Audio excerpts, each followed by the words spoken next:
So welcome, everyone. We're just allowing folks into the webinar space.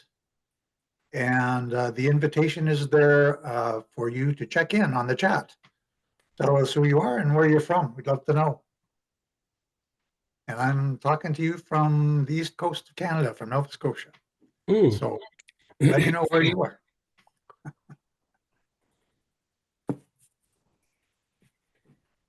I'm vacationing in Digby, Nova Scotia, and I've helped myself to Digby clams last night, so it was wonderful. And we'll start, I know that folks are logging in and we're on the hour, but we'll give it about 2 more minutes before we start because there's often latecomers given some of the technical challenges.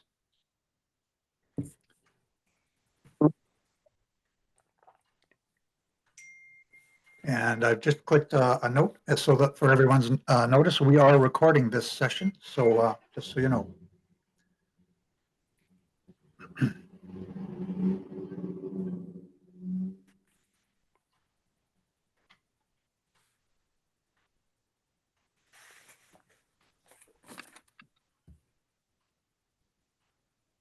And I'm just going to check the chat, see who's checking in. Germany, I see Germany. Port Coquitlam, great. Ron from Burlington. Vancouver, Winnipeg. So we're across country. We have somebody here from Nova Scotia. Terrific. Richie Shed, my home shed. Yay.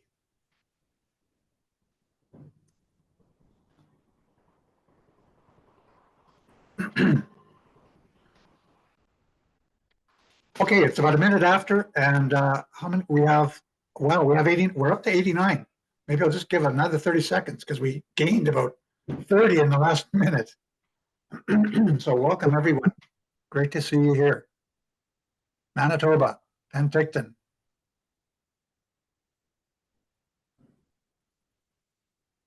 Cowichan, Vancouver Island, my old stomping grounds. So I'll start with the informalities. I just want to say welcome. My name is Brian Sawyer. I'm from Men's Sheds Canada. Many of you are shedders, but some of you probably are not. And so for those of you who are not, Men's Sheds or Men's Sheds Canada is a national charity. We focus on the health of men, of older men in particular. And you'll see that there's 2 logos on our opening slide. One is for Men's Sheds and one is for Movember. And we're really pleased to be co-presenting this presentation today with Movember, who I've heard about since forever, since let's say it was 2 decades ago, was it? And so we're happy to be co-presenting with them. And it's been a lot of preparation coming up to today. And I just want to acknowledge that this has been a team effort. So Robert Golick, who you see as our president, he's been a driving force. Jill, who you'll see is our communications lead, and she's been the glue that keeps us all together and puts us together. Barb is our interim executive director. She's on the call. She'll be managing your chats. But this really has been a group effort. So we'll go on to next slide. Oh, and recall, it's called Movember Men's Sheds and the Power of Connection to Save Lives. That's really what we'll be talking about today. So next slide, please. This is the land acknowledgement, which I'm happy to do. And so you can read what's up there, but what I want to say more specifically is that I'm here in Nova Scotia, and I want to make it a little bit more personal. And I'm in Digby, and Nova Scotia is the ancestral and unceded territory of the Mi'kmaq people, who've been the caretakers of this land for millennia.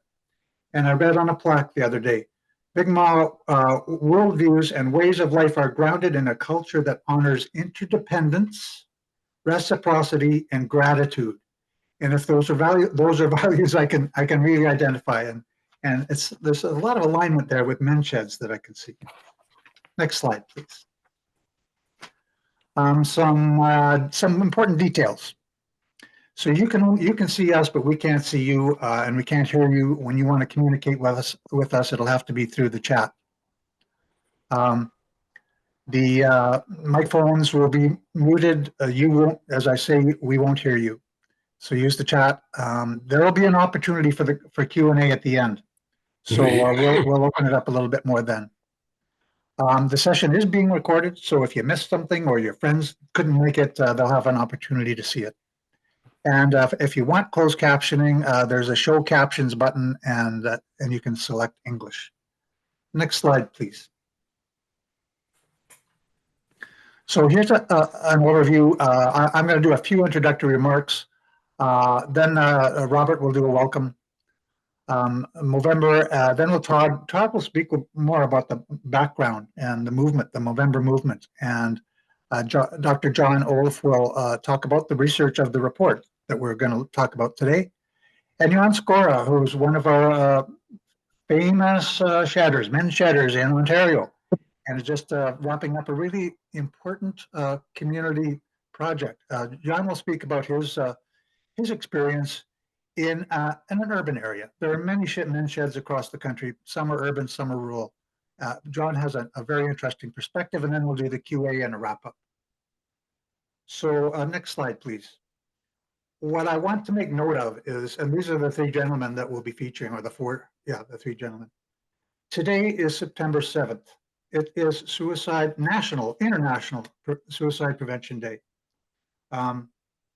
Suicide has impacted many of us in many ways. And so we're not going to dwell on it today, but I want to honor that is why we're meeting today. There are many events going on around the country and around the world, focusing on raising awareness that suicide can be prevented. Today, we're talking about the Movember Report in particular, and it's titled The Real Face of Men's Health. And they've done a lot of interviews with real people and with families and with friends. And so it's all about the impact that men are having in our communities. And they make note that men do die earlier than women. In fact, that's common. And we may, it's about 4.5 years, I think. And a lot of the reasons for early death are preventative, and that's the important part. Our speakers today will be talking about that report and what steps we can take to save men's lives. Movember started back in 2003 in Australia over a couple of beers. Good things happen over beers often. And I think there was still a slide there. Yes, thanks. And I remember they started to help with men's particular cancer, prostate cancer, and that was really important. And I got on board as soon as I heard about it, which was not until about 2007. Being a guy with a beard, I couldn't grow a mustache, but I shaved it off instead, and I scared the heck out of my 6-year-old. This is a guy he'd never seen before. So that's what I remember about that Movember in that year.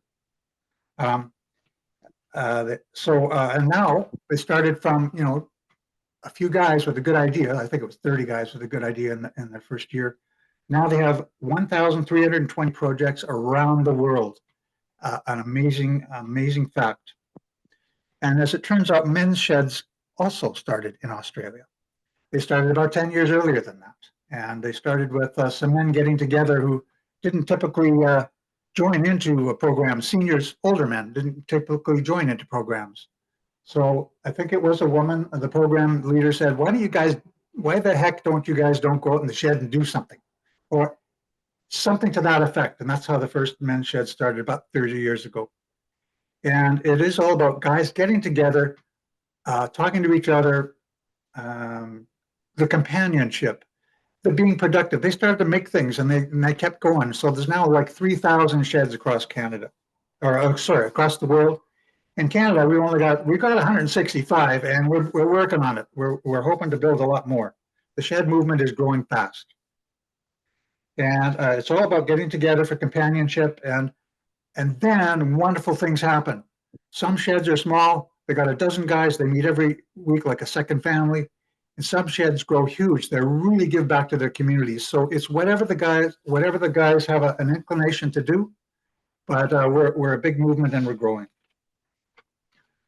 I next want to introduce, if we'll have the next slide, Robert Golick, who's the president of Men's Sheds Canada. And if you've ever worked with Robert, you'll know that he's an unstoppable force. Robert has carried us into, for the first 2 years of Men's Sheds Canada, he's been the president and very active. He's the biggest advocate we've got. He's brought us to the state of being a charity where we can actually support sheds across Canada. And he loves to talk about sheds. Oh, my mistake, and I need to turn that off. Um, but that's it. I want to hand it over to Robert for your welcome message. So over to you, Robert. Well, thank you, Brian, and a warm welcome to everyone. On behalf of Men's Sheds Canada, I'm thrilled and so glad that you're able to join us for this important conversation today. Thank you. We're very fortunate indeed to have Todd Minerson from Movember Canada and Dr. John Oliffe from UBC with us today to break down the findings from the landmark 2025 Movember Report, The Real Face of Men's Health, and what those findings mean for men in Canada. We'll also hear from Jan Skora and, of course, our moderator, Brian Sawyer, both active in the shedding community who bring lived experience of what connection and community can do. And for me, this is not just about serving as president of Men's Sheds Canada. I too am an active shedder. My local shed, in fact, is in Squamish, BC. And I've seen firsthand many, many times how powerful social connection can be for men's health. Too many men are facing isolation, loneliness, and preventable health challenges, and often in silence. That's why this conversation matters so much, because it's about shining light on the risks, but also on the hope that comes when men look out for each other. And that's what sheds are really all about. Sheds are caring sanctuaries, which lead to caring communities, which lead to a caring society. And we surely, surely need that more than ever. So thank you all for joining us on this World Suicide Prevention Day. And now on to the presentations. Thanks, Robert. And so I'd like to actually next introduce Todd Minerson. Todd is the County Director for Movember Canada, the world's leading men's health organization. Last year in Canada, over 46,000 people joined their efforts to raise funds and awareness for men's health. In addition to growing an outrageous mustache, which is, I think, only just starting, as you'll see. But anyway, Todd has decades of experience working in social purpose organizations, from housing and youth homelessness to gender-based violence protection. Todd is a proud father, husband, uncle, and son, and he tells hilarious dad jokes, maybe we'll hear some, and is an average hockey player. Todd will tell us about Movember's mission and the history, which apparently started, as I said already, in a bar in Australia. So over to you, Todd. Awesome. Thank you, Brian. And you're exactly right. I do tell awesome dad jokes, and I do have an outlandish mustache, and neither of them are here right now, but I could be talked into a dad joke by the end of the presentation if you're really up for it. So it's really awesome to be here. It's been a very educational and inspiring conversation in the last 6 months or 8 months with Barb and Robert and Jill and other shedders that we've got to meet around the country. My knowledge about the men's shed movement was, pretty minimal before this. But seeing the power of connection, seeing the drive that men in different communities have to get together and to connect and to take care of each other and the communities they're part of has been just an unbelievable learning experience for me in the last couple of months, maybe a year or so, Barb, since we first started chit-chatting. And so it's really exciting to chat with you a little bit about Movember today.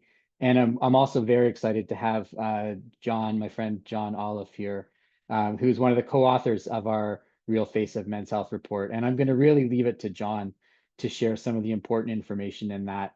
But Brian, you teed it up perfectly for me, because what I was going to do was talk a little bit more about Movember and kind of share where we are in our evolution of things, because I'm assuming like you, Brian, a few people know about Movember here on the call and probably know the crazy mustaches and the hot wings eating contests. I mean, for a men's health movement, I went to way too many hot wings eating contests last year than any one person should be expected to do, especially if it's part of your job. It's just, I don't know, there's something wrong, John. We might have to work on that somehow. But what the exciting thing is, I think not a lot of people so a lot of people know about the event and the experience and the fun of Movember, but not as many people know about the foundational work that we do and the drive and the passion and commitment we have to improve men's health. And so while our motto is having fun and doing good, I'm pretty sure people have a good idea about the having fun part. I wanted to talk a little bit more about the doing good part as well. And Brian, you teed it up perfectly. 30 guys got together for a beer in Melbourne about 22 years ago and said, we want to do something for men's health. And some guy, and John, I'm not going to do the Australian accent because I'll save that for your part of the talk. And some guy said, hey, mates, why don't we grow a mustache? And I don't know how many pints they were in at that point, but someone said, great idea.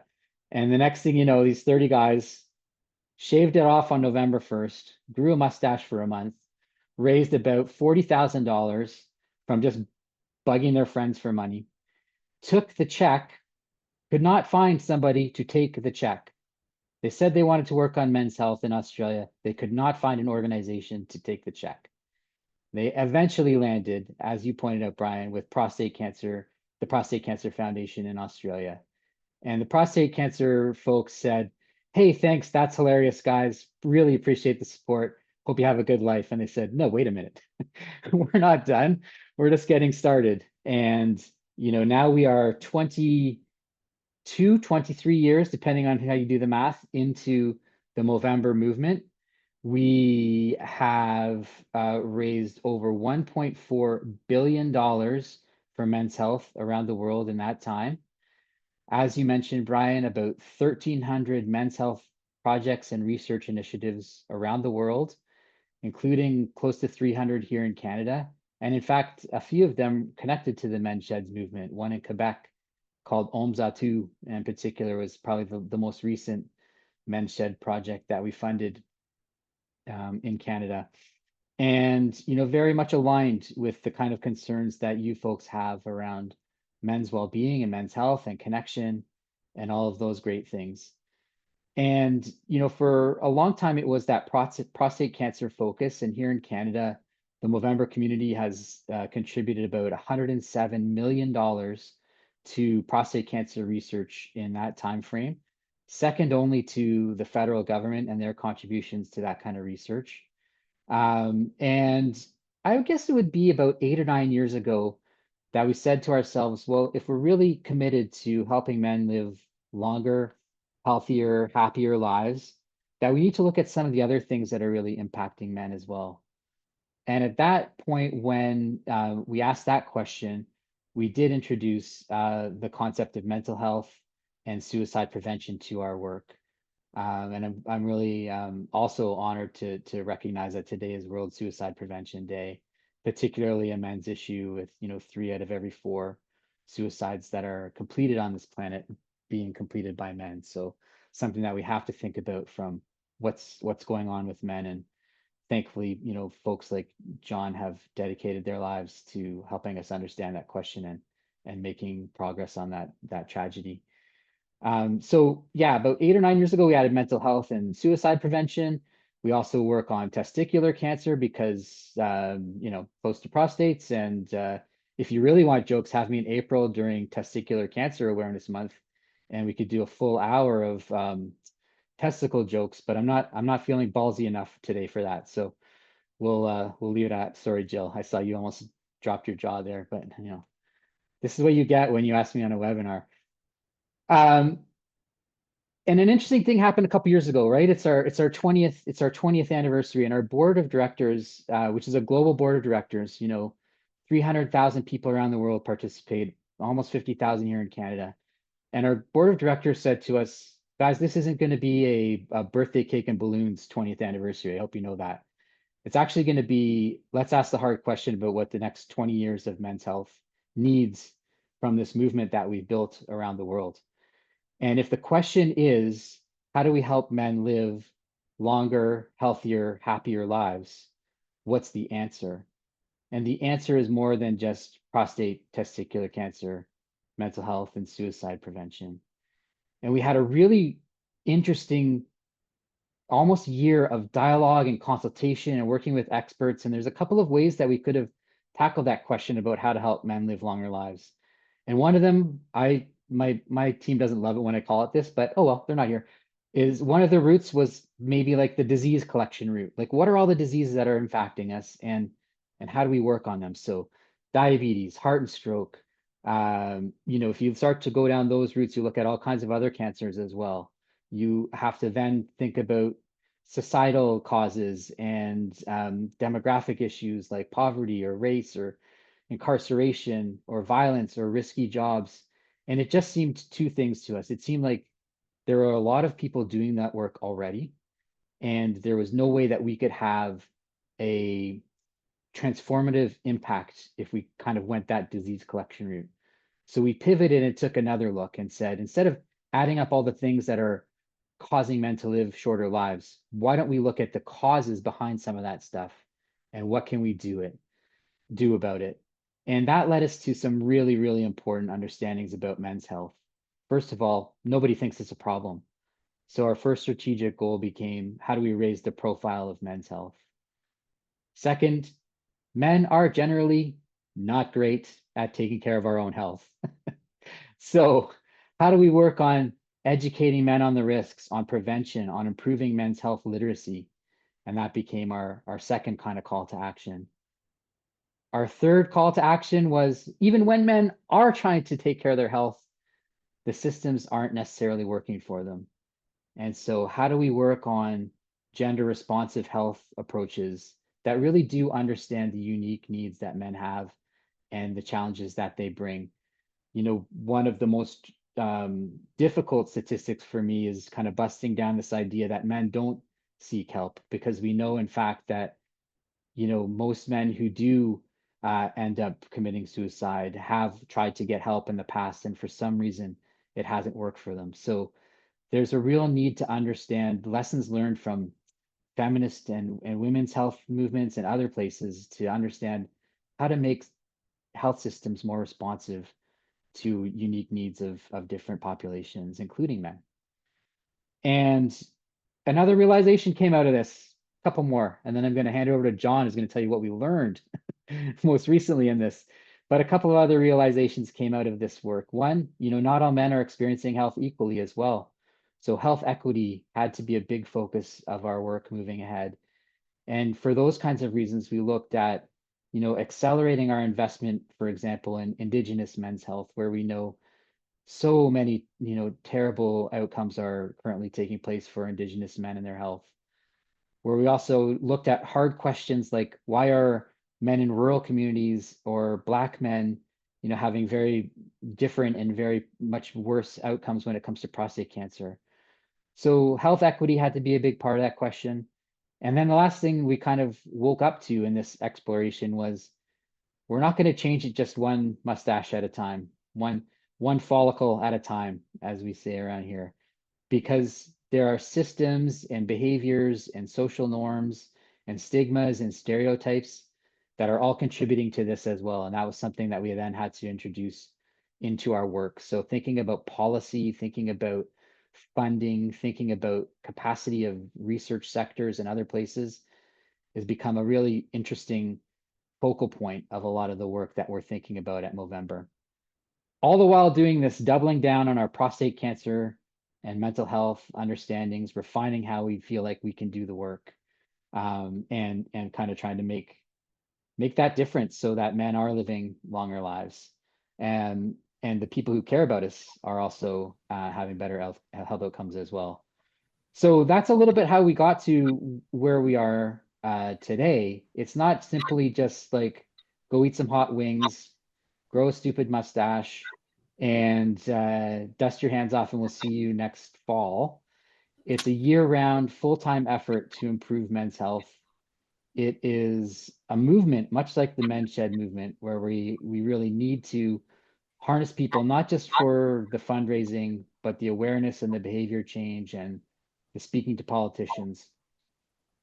And, back to that first goal of raising the profile of men's health. One of the things we realized is that there was no definitive piece of research that told us where men's health stood today. And we started last year in the UK and Australia and conducted the real face of men's health. And this year was Canada's turn. And that's when we engaged Dr. Oliffe, another a researcher named Megan Sinclair, to provide us some Indigenous perspectives on the work. And that's where we came to releasing the Real Face of Men's Health report in June. And I'm not going to ruin John's presentation with any dad jokes right now. I'll save them for after if people want. But Brian, I think I'll hit the brakes there and pass it back to you to turn over to John to talk about the report. Yeah, thanks very much, Todd.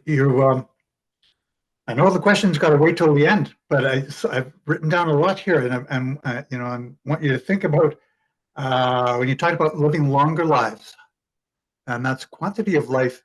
How can we improve the quality of life in making men's lives more purposeful? And then and that relates to health equity too, especially for older men. But I'll hold my questions for now. So thank you very much. That's obviously stimulating because I wrote a lot. Next speaker is Dr. John Oliffe. John is a professor and Canada Research Chair and the lead of UBC's Men's Health Research Program.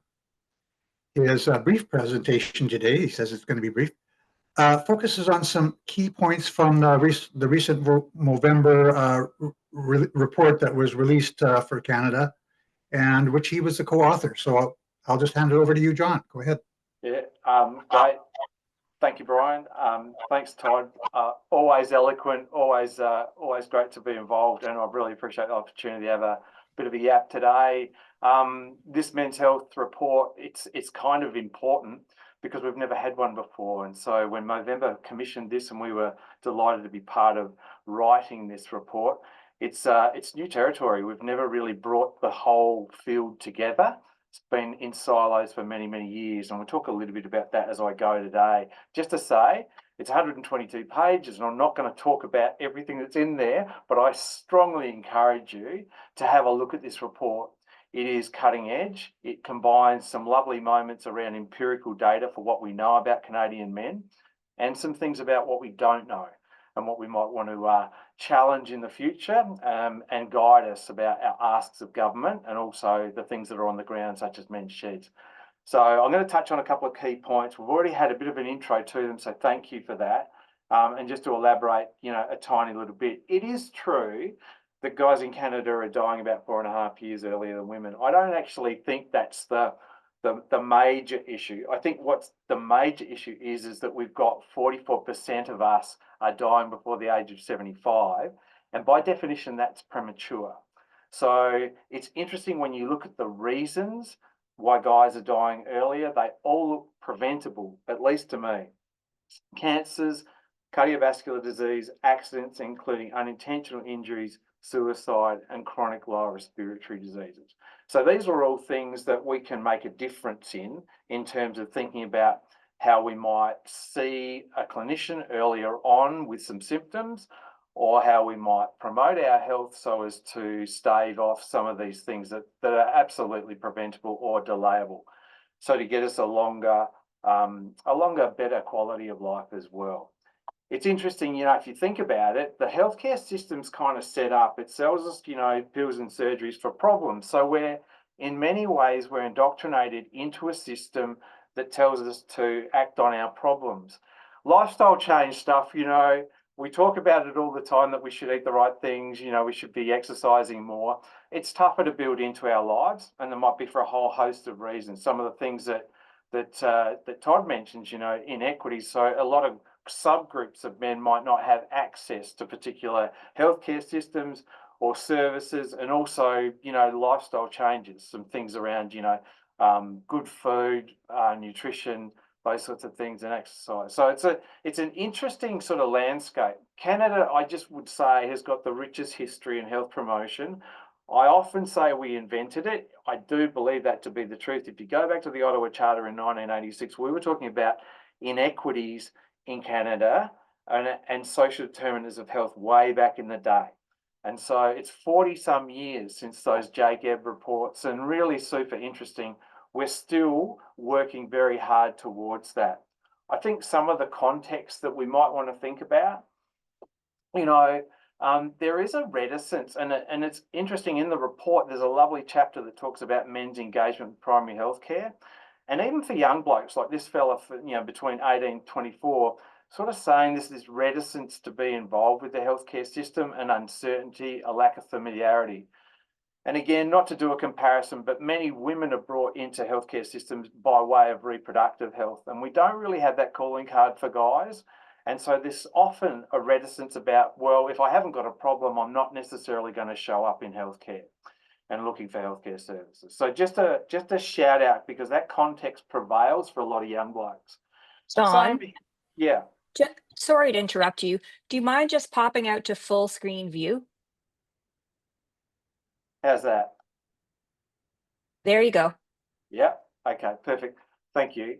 Yeah, and just to say also that in terms of, when guys engage with the healthcare system, some lovely moments in the report that sort of talk to some of the challenges for guys when they're sort of doing that as well. So one of the issues here, from this quote, young guy again, between 25, 34, out of Ontario, and sort of saying, well, mental health wise, I'm still battling to get that conversation when I go into the healthcare provider. So it's super interesting. We've got we're really wedded to this idea of public healthcare system, access for everybody, freely available.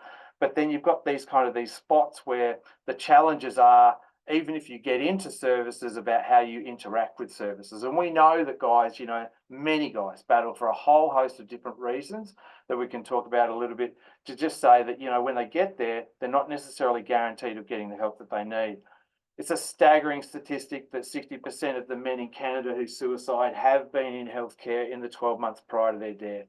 Massive. So, and this is not to belabor or to say that healthcare services aren't doing a good job, is to say this is the disconnection that we need to really pay attention to. We need to be able to think about how services would bring guys in, but also retain them, bring them back into services, and leverage them into some self-management. So it's been part of the challenge for the longest time in Canada and many other countries. But we've got a bit of a problem here, because men are suiciding at 3 times the rate of women. And we're seeing them underdiagnosed, we believe, at least with depression. The way guys show up in clinical practice, or don't show up in clinical practice, but guys in and around us, we talk about the 3 I's, often. It's injury, interiority, and isolation. When a guy gets a problem, we call it like an injury. Often it's about a transition in their life. And so this is a young bloke, he's just in his 20s, and his mum and dad divorced. Neither of them kind of express an interest in having him live with them. He's in a relationship of his own that goes belly up, and there's a breakup with that. And so, he sort of gives us this picture and starts talking about this notion of abandonment. I think it's a lovely example of, like, a lot of times we sort of explain away or almost norm the injuries that guys go through. So this is concealed almost for this guy. So it's just something that happened. It's a massive transition for him. And so he's trying to sort of work through it. So he's minimizing the pain with this. And then what guys do, they tend to look interiorly. So even when you don't have resource, you'll tend to look to yourself to solve your own problems. We like to be good problem solvers. We like to self-manage, and we conceal because we don't want to burden others. So it's an interesting one. And this one from Raj, he's 34 years old. But I think this quote at the end where he just sort of says, if you know the combination, you know how to get out of the depression and the suicide, but if you don't know the combination, if you know the combination, you're able to unlock. Just a super powerful kind of moment there, just to sort of say, so many guys will look interiorly to solve their own problems at a time when they're replete of resources. So again, this reaching out for services and alike. Often we see fellas use substances in this space, and it's often to self-medicate, but also to get a bit of respite from the pain of the injury. And the third one is isolation. And this is a guy who's driving home from work. He's only 28. he's surrounded by blokes, you know, at work, like lots of people. He's one of those open area sort of work jobs. Anyway, so he's got lots of company, like he's connected for all intent and purposes, be completely isolated in terms of he's going home to an empty apartment, he's by himself, and even when he's connected, he's feeling quite alone in it. And we see this a lot. The biggest risk factor for suicide, or one of the biggest risk factors, is when we get guys that are kind of isolating in this way, disconnected. So again, I don't want to paint a doom and gloom picture here, but I want to sort of say those 3 I's are things we see in community all the time. We often see our friends who might be struggling with something, might be drinking a little bit more than they might ordinarily drink. And we often see guys who might show up with a bit of anger, irritability, and risk-taking. And we believe the cardinal signs of early depression, depressive symptoms. So just to say, you know, this injury, interiority and isolation, time and again we see. When a guy's not tracking well in terms of his health, again, you know, from the report, for the first time, you know, in an empirical base, we talk about caregivers providing care to guys. It's often unpaid. Typically, you know, the people we polled were unpaid caregivers, helping guys who were struggling with their health. So there's a massive amount of energy and work that goes in and around men. So when people talk to us about, well, if you're doing men's health, you're not doing, you know, other people's health and women's health. It's like, we actually are. When we do well with men, we're doing well for community and everybody around them. So if you look at the burden, for want of a better term, when folks are looking after or helping a guy through adverse health issues, it's massive in terms of their own mental health, their own finances, all of these flow-on effects. So again, just thinking about it in a more broader way, that if we do a good job in men's health, we're gonna be well on our way to making differences for community. Just to say, I love this photo out of 1932, the black and white, you know, a lunch upon a skyscraper out of New York. I think for the longest time, you know, we've been very wedded to the idea of what we do for a job, guys, you know, like as identity.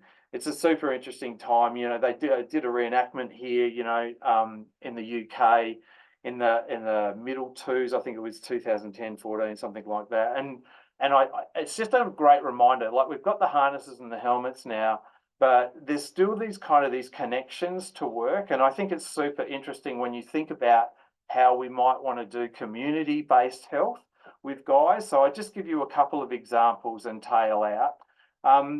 There's a program out of Victoria and British Columbia that works with guys and women who are in the workforce in terms of labourers, you know, construction work, and also skills trades, because that's where our biggest incidence of substance use and overuse of substances is. And so that's our 3rd biggest, you know, claimant of people early on and prematurely.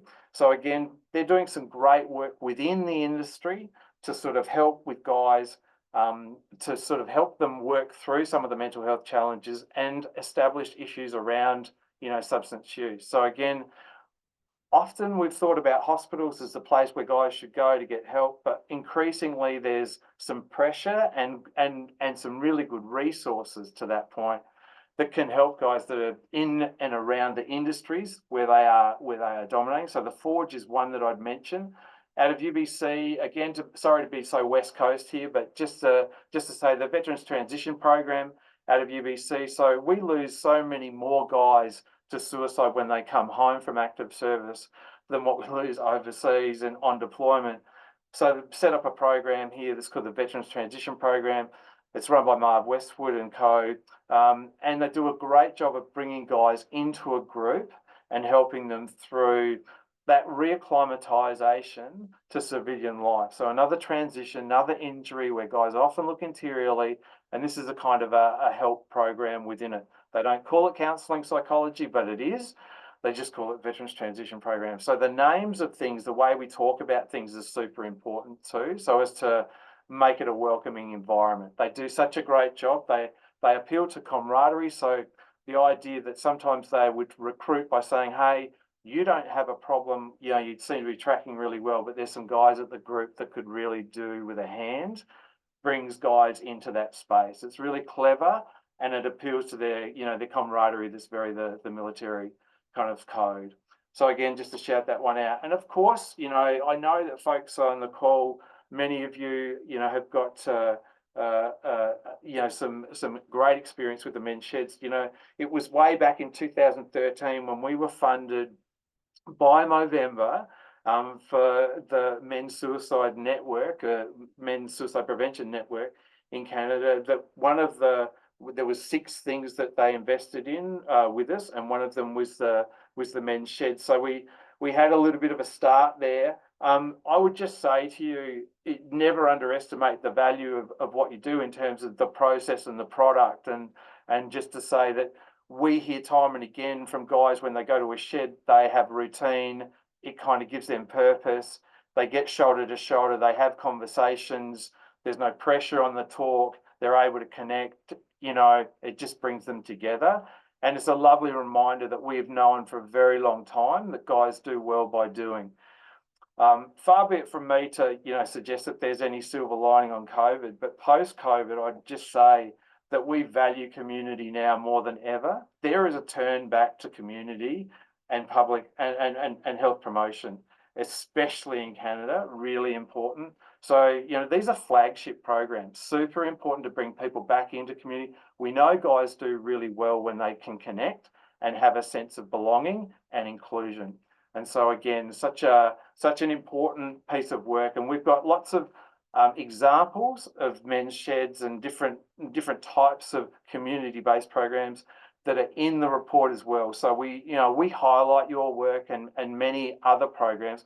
I think the challenge is always about keeping them going and scaling and sustaining them, and that's been part of the conversation going on, and does relate to my next point. And I'll close out with this, and just to say, you know, we need a framework in Canada. We need an acknowledgement of the work that's being done, but we also need these ways of building it and being able to affirm the good things that are being done, adjust the things that might not be quite on point, and moving forward. And we can only do that with some level of policy or some level of framework that guides us all, that brings us together. Big country, we're often separated. We don't quite know what everyone's doing. So again, it's kind of that idea that we would build it. So I won't belabor these, but again, just to say there's 3 asks. What we'd like to do, we'd like to build some programs, you know, such as yours, you know, with the men's sheds, is the idea of building mental health literacy. And health literacy used to be a bit of a dreary silo. It's not anymore. It's really about how people interact with systems and how they connect with others, like the social connection piece. Super important. And we can build that with programs. Sometimes it's process, sometimes it's product. So again, we're wanting to get a framework that acknowledges that, but also has some teeth in terms of some particular programs we might want to fund and work through, just as Movember is beginning to do with the Indigenous space as well. Again, just to say that the policy ask too is that we think that healthcare services can do a good job of working with men, and we think it wouldn't take a whole lot to help educate them just a little bit around how to tailor their services. As a clinician, I worked 20 years in the emergency room. I would never want to belabor what clinicians don't do, but I think simple adjustments for clinicians would be that they could recognise when guys come into practice. So a simple thing would be that guys will often come in to a clinical consultation and talk about their stress. They rarely talk about depression. So something as simple as just understanding some of the code by which guys talk would be super helpful. So we've got some programs. One's called Men in Mind. It's worked really well in Australia. Love to bring it to Canada. So again, that's part of the ask. The third one is, you know, it's a bit of a research nerdy one, but it's really important. If you don't track your progress over time in an empirical way, you can never adjust with any meaningful knowledge. Super important that we have an understanding of what tracks over time, what changes. From a population public health viewpoint, to know that investments in programs are working, and also to think about where the problems are arising. So many things, there's many emergent issues. You know, I would suggest online gambling as one of them. You know, so again, just trying to get a handle on those things in a longitudinal way, so as we can make the adjustments that would help us make some informed decisions. I'll close out selfless No, shameless self-promotion here, just to say, we run out of BC. We're the Men's Health Research Program. We're the premier kind of producer of empirical work for men's health in Canada. You could follow us. We do a really good job of sharing the spotlight of what's great work. Where we spruik a little bit of our own for sure, but it's a great way to keep up to date. In terms of what's happening in men's health. It's a very dynamic space. It's super interesting. Encourage you to be part of that conversation. So thank you. Excellent. Thank you very much, John. So many points that you made. One of which that I caught was men don't like to ask for help. We don't ask for directions. We don't like to ask for help. That's for sure. And the part about the policy, and the research, that we would love to partner with you, because I'm just going to use an example. In Scotland, the research shows that a $1 invested in the men's shed saves $8 down the road in healthcare. So that applies in all kinds of men's health. And so, it's really promising that you mentioned that you're going this direction. So wonderful presentation. Thank you. And there's so many. It's inspiring that we're men's sheds are part of the solution. There's other programs too, like Buddy Up, where you actually in the workspace, you actually talk to somebody, reach out and talk to somebody. How are you doing? As opposed to letting them just drift away. So there's so many aspects to this. Wonderful. This is very inspiring. I want to move on now to Jan Skora, who will give us an example of a men's shed and a men's shedder, as John is. A bit of background about Jan. He's a retired federal public service senior executive and government relations advisor to the North American wireless satellite telecom companies. I'm sure he misses that. But he's now retired and is president of his 329 unit condo board. And that is something to brag about, because Jan is still, president of condo board is a difficult job. He helped organize a naturally occurring retirement community. We call them NORCs, and they're popping up across Canada. So it involved many nearby condos, and they noticed that there was a whole bunch of seniors on those condos, and maybe they're doing nothing. Maybe they could do something together. So he was influential in starting up his local NORC. And part of that was helping to organize the Ambleside Men's Shed. And if you want to learn more about that shed, you can probably Google them and find them. And there's a wonderful video about that includes Jan. He did that in 2023, and he now serves as their president. And he's just finished a wonderful men's shed project that involved multiple sheds and really brought a lot of men together. So Jan, over to you to tell us whatever you want to tell us. Are you there, Jan? Thanks a lot, Brian. I appreciate it. My mother had written that CV, so thanks for talking about it. Yeah. So as Brian said, I didn't come at this from men and men's shed. I came at this from the community.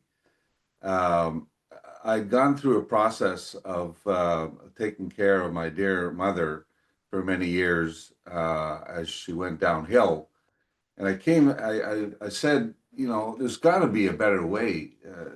Seniors are really not being treated very well, and there's got to be a different way. So I got involved in the community, and we got together, and we, at Queen's University, heard about our activities, and they funded us to set ourselves up as a naturally occurring retirement community. And they did some research on us. And they had been doing research on these naturally occurring retirement communities for about 10 years. And I was really struck by the research. And the research showed that if you get people together, seniors together, and you do three simple things, you help them socialize, you help them understand nutrition, and you help them get involved in exercise, guess what? There's huge impacts on the healthcare system and on their health. So in the study they did, they found that trips to the emergency went down 40% once you got them together. and the stays in hospitals were dramatically reduced, and the number of deaths were, decreased as well. So I got very interested in that, and as I was going to these meetings, I realized something. There were no men there. It was all women that were involved in this. All this research had to do with women, not men. I said, well, that doesn't make any sense. And so, as we had meetings, a woman would invariably stand up and say, "What's wrong with the men?" And there'd usually be one guy that wandered in thinking it was a hockey game being shown on TV or something, and he said, "Leave us alone. We don't need any help." And so I went on a quest to try to figure out how I could get men involved in our naturally occurring retirement community. And I happened to stumble into a meeting where Robert Gullick was making a presentation, and he talked about Men Shed Canada. And I said, well, eureka, let's give this a shot. So we set up an urban men's shed. So it's 3 condo buildings, about 850 suites, and got guys to come together around what they are interested in. So we have a fix-it cafe for the guys that think they can fix appliances. Music group, guys who think they're all 60 rockers. And coffee club for for guys that enjoy chatting and think they're the world's greatest pundits. And guys got together and started talking, and I noticed something. As they got talking, they got to know one another, and when they saw each other in the elevator, they didn't just do the perfunctory. They actually said, "Oh, hi, how you doing?" Because they knew the person. When they went down to the, we have a big barbecue pit in this condo, and when they went down there, usually you'd see a bunch of guys hovering around the edges, and they wouldn't necessarily sit down with anyone. They'd sit at an empty table, and that started changing. And guys started talking to one another, and I've noticed, I've been approached a number of times, a fellow I've known over coffee or might have done some fixing, and he'll unload a pretty major issue he's trying to deal with himself. If he has a wife, hasn't necessarily talked to his wife about it, and he's just looking for someone that he can reach out and talk to, and it's happening more and more, and that's a really healthy, healthy thing.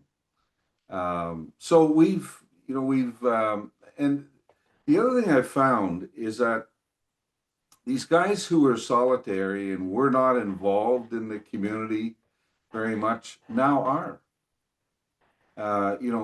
As part of our NORC, we decided we wanted to go beyond socializing. We want to bring healthcare to us.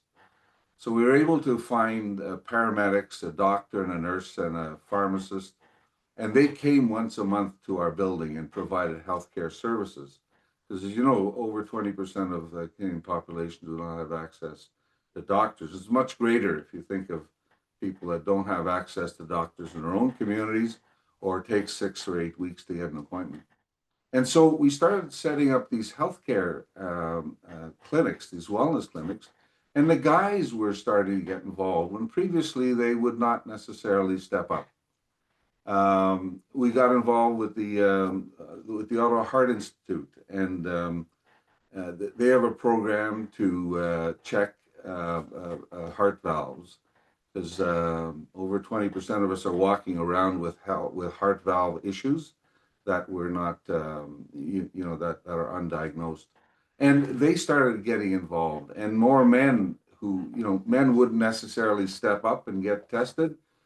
A vast majority of them did. And so there's a number of changes that are happening through Men's Shed, and a number of changes that are happening as men get together, gain confidence, and start working together. Now, of course, once you get guys together, they also do some crazy things. And so we embarked on a crazy thing this year, and we had no business doing this. But once you get guys together, they sort of believe that, you know, they, as they did 40 years ago, they're invincible. They get touches of that, you know. Maybe it may be delusion as well. So we decided to build something, a gazebo. And I've got a couple of pictures that I'd just like to share just to give you a sense of what we've been up to this summer and how crazy it is. So if I can, so we decided to buy some lumber. And so that's what we bought. And then we decided, well, now that we have the lumber, maybe we should work on it. Has the second picture come up?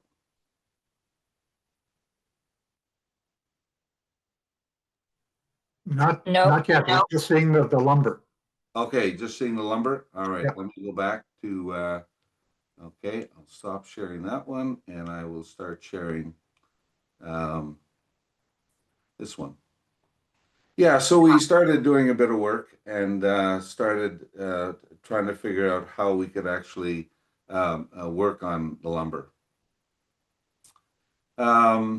After that, you know, we got a bit of confidence because we had an idea that we could actually try to do something. And let me share again here.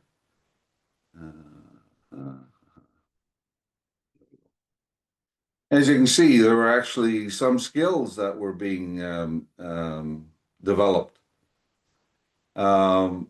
And as time went on, we said, well, let's start putting this thing together. And so, sure enough, we started putting this stuff together. And then just about a week ago, we decided, well, what the hell? Let's see if we can put the whole thing together and actually build something. So we put this little baby up. We call it the toothpicks. And the one thing about this is, you know, not only have we done this, but we don't have any buttons on our shirts anymore, because they all popped off once we put this up, and just we're so amazed at what we've done and how we've done it, and the community just has embraced us even more, and you should see the guys chatting with the community now. There isn't an introvert left in the group. So it's you know, to me it's an example of and this is happening across the country. We're not particularly special here, because there's all kinds of crazy things happening across the country. But what's happening is we're building our confidence. As we build our confidence, we trust each other, we talk to one another, and for the first time in many of our lives, me including, I actually have some buds. I have some friends, guys I can rely on, depend on, and this is something that I haven't experienced for the last 50 years. So it's a great it's a great idea and a great program. So there you have it, Ryan. Well, thank you, Jan. And I think the building is wonderful. I think the relationships you built in your region, because there are many men involved, is another whole big thing that will last a long time. I'm aware that we can go to a Q&A session now, but I'm aware that we're right at the end of an hour and some people have to drop out. If you want to know more about Men's Sheds Canada, you can just find us on the internet, mensshedscanada.org, and you can ask questions. You can find out more about us there. So that's always available to you.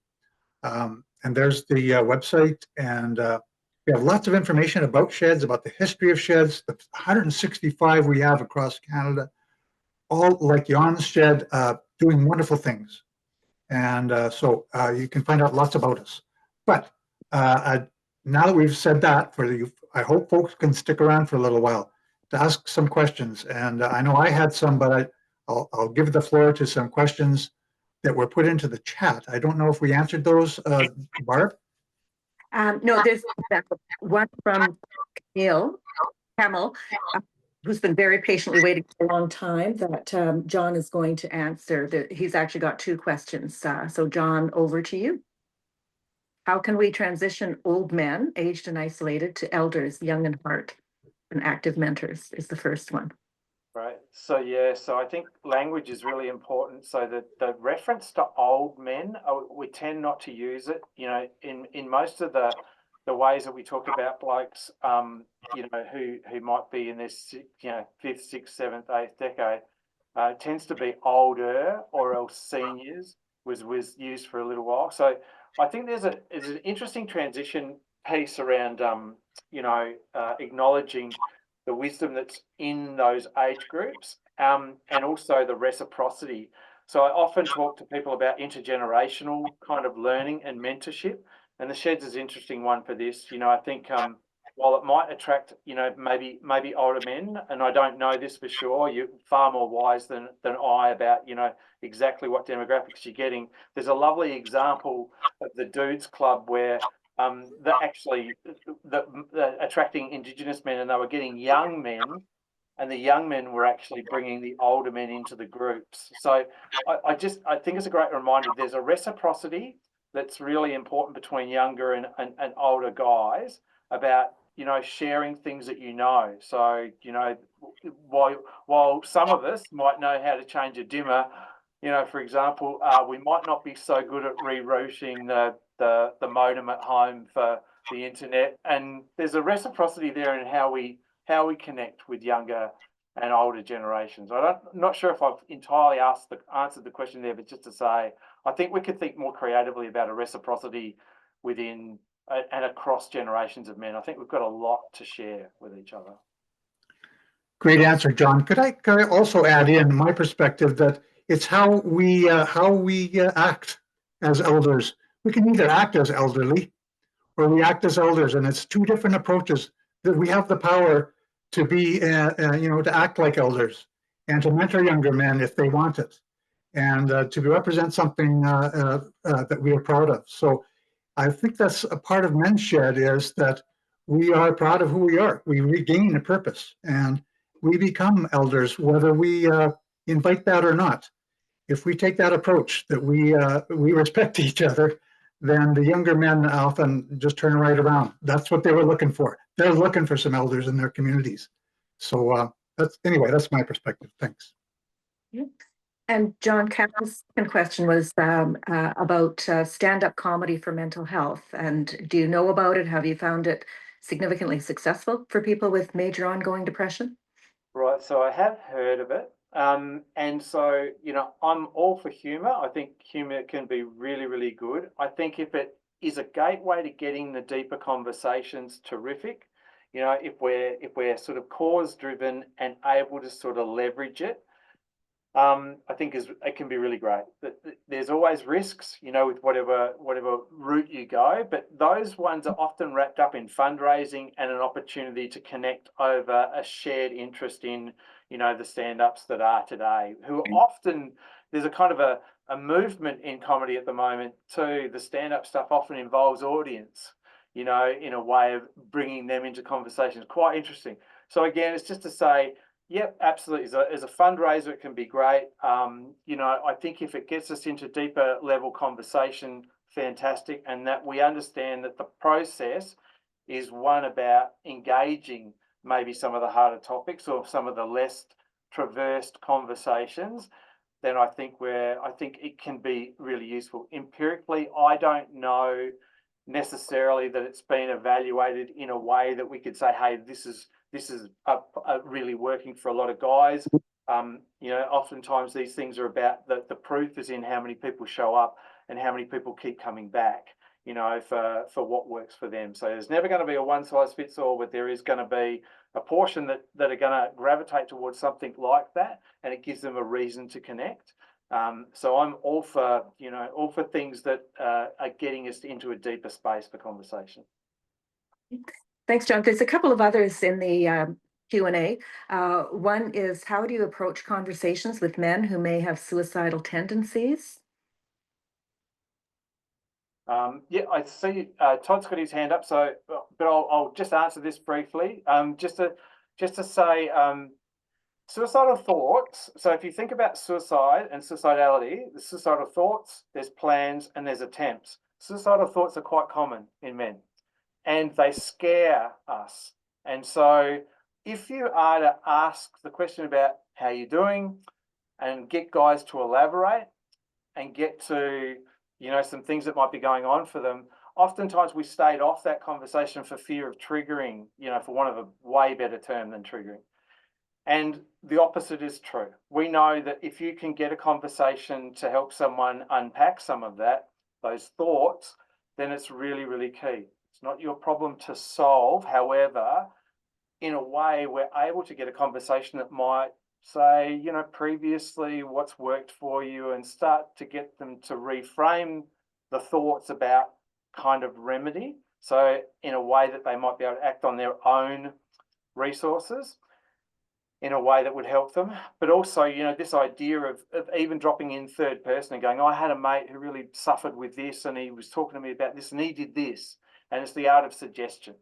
And so again, it's engaging that conversation. And you have to, of course, you have to have the resource yourself. You have to be in a space to be able to have those conversations.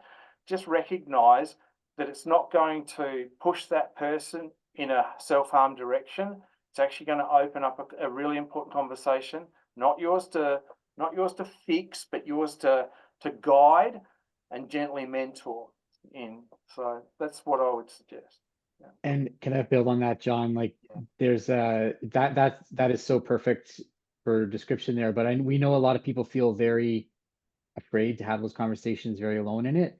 Canada now has an amazing service called 988. It's not just for people who are thinking about suicide themselves. It's also for people who care about others.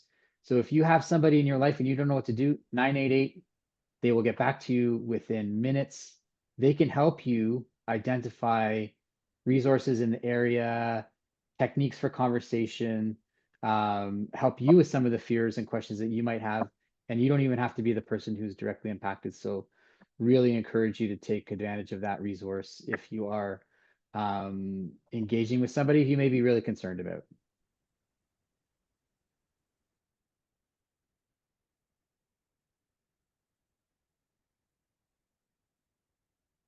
Great, thanks, Todd.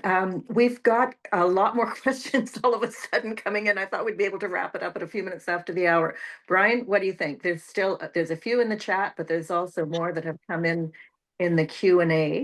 Go ahead. I suggest for folks who can stick around, this is an important part. And so if you have to leave, thank you very much for attending. But I think we should stick around for a few more minutes because we've got Todd, we've got John here. Let's deal with those questions if we can. Okay, sure. So Punch Jackson, who heads Men's Sheds Alberta Provincial Association, has a couple of questions. I think they're related.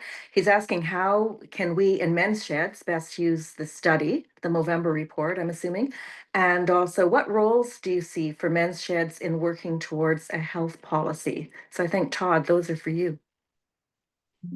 Sorry, my earpods just died at the same time there, so I missed the first question, but I think the second question was around the digital health report. Yeah, how can we in Men's Sheds best use the study, and what roles do you see for Men's Sheds in working towards a health policy? Yeah, so the study is there for everybody. Like, this is a resource that we want to make sure that anyone can access if they are just interested in the issue, if they're working on projects, if they're applying for funding, if they are understanding where they can leverage their effort and their support for work around men's health.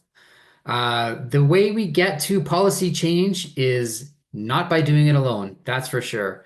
There's that old proverb that says, if you want to go fast, go alone, but if you want to go far, go together. And it's been unbelievable since the launch of the report in June for us to open up so many different conversations about how to realize and achieve some of these policy goals together. And conversations with men's sheds, with the Canadian Men's Health Foundation, with an organization called Next Gen Men, with UBC, literally with dozens and dozens of groups, fatherhood groups. Like there's no shortage of, as John said earlier, kind of isolated and siloed groups that are interested in men's health. There is a need for us to all get together and push for some of these things. So we're going to continue doing that and building a big tent around us for all of those people who care about men and men's health to join in that call for policy change. And we're actually hoping to see Barb and Robert and whoever else from the Shed movement in Ottawa in November, where we will be doing a big event on Parliament Hill at the beginning of November to kind of continue the push for some of these important changes on the policy side. Great. And another question, Varush is asking, how do we integrate expert knowledge with livable experience? Well, I'll leave the expert knowledge to John because he's the expert, but I've lived a little bit. And so a big part of our work is actually getting those voices into the research. And, a huge part of Movember is actually hearing from and representing the issues that men come to us with. And so throughout the report, you'll find real input, real reflection from people. And in addition to all of the amazing landscape research that John and his team did and the original research, like the stuff around effect on caregivers, we did talk to, I think it was pretty close to 3,000 men in survey formats for this project and understood, where they were at with their experience with the healthcare system, their own health, some of the challenges and stigmas and stereotypes. So that's a really important question. You can't study this without actually engaging with the communities that it impacts, right, John? Yeah, 100%, Todd. There's very little I'd add, just to say that, there's a couple of lovely chapters in this report, and they combine the voices of men and also the survey where we aggregate the data. So there's this piece around what prevails across, but also we don't lose the guys. We give you vignettes of guys who have spoken to us and as examples of the things that exist across. And to Todd's point, we've always been deeply invested in the testimonials in an empirical way. So it really matters that we speak up as guys about what's working for us and about the challenges. It's a great way to understand systems, in terms of health, but also some of the things that we do really well and sharing some of that.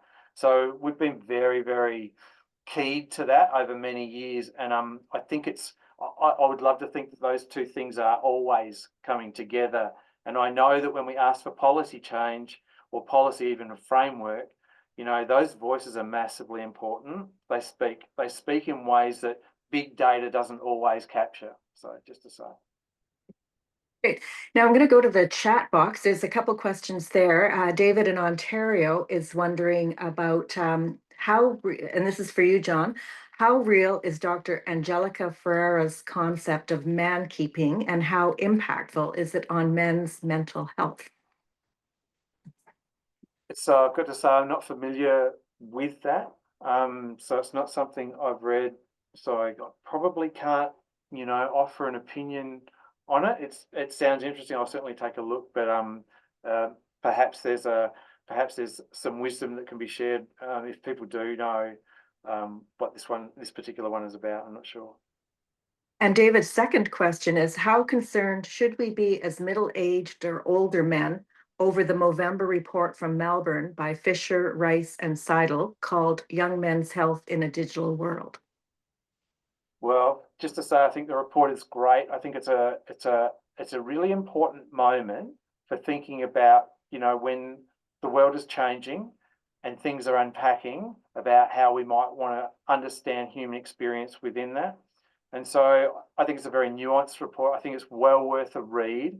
And just to think about our own practices, within the digital space and how we engage. And the emergence of AI, there's some sex differences in how we think about AI. For example, guys tend to trust it more than women as a sex difference with the AI, and they're going to it more. They're early adapters, so to speak. So again, it's just trying to think about how those things, are evolving and might be coming out unregulated, and then how we think about what that means for men's health. So again, I think the report does a nice job of offering us some ideas about what we might want to think about in terms of our own practices, but men generally as well, in terms of some of those exposures. Great. I think that's it for the questions. So back over to you, Brian. But there is just one of the common questions has been, will the recording be available? Will the slides be available? And yes, it's our website in the next few days, and it will be posted there. Yes, we will be posting it. And a wonderful conversation. And we went over because it's such a darn interesting topic and great speakers. So thank you very much, John and Todd and Jan for showing up and sharing what your perspectives. I had a whole lot of questions that I didn't get answered, but that's okay. I know where to find you. I do want to say though that the whole one question was talking about suicide and how difficult that is. And I'm going to put a plug in here for the Men's Shed Canada Cross Canada Shed Check-in. That's our topic for September 17th. This is Suicide Prevention Month. And we're going to talk about, in our sheds or in our personal lives, why is suicide so hard to talk about, and why is it so important to talk about? Because I have personal experience of not talking about it and regretting it. So I hope we'll see you there. It's an important topic. But thank you all the folks for attending online. We've still got more than half of our audience, so thanks for hanging in. And thank you very much for our presenters. Wonderful topic. Let's do it again sometime. And thanks, Barb and Jill, for managing the whole enterprise. So thank you very much. And thanks, Brian, as always. You're a terrific moderator. Okay, glad to be here. Thanks, everyone. Thank you for joining. All the best.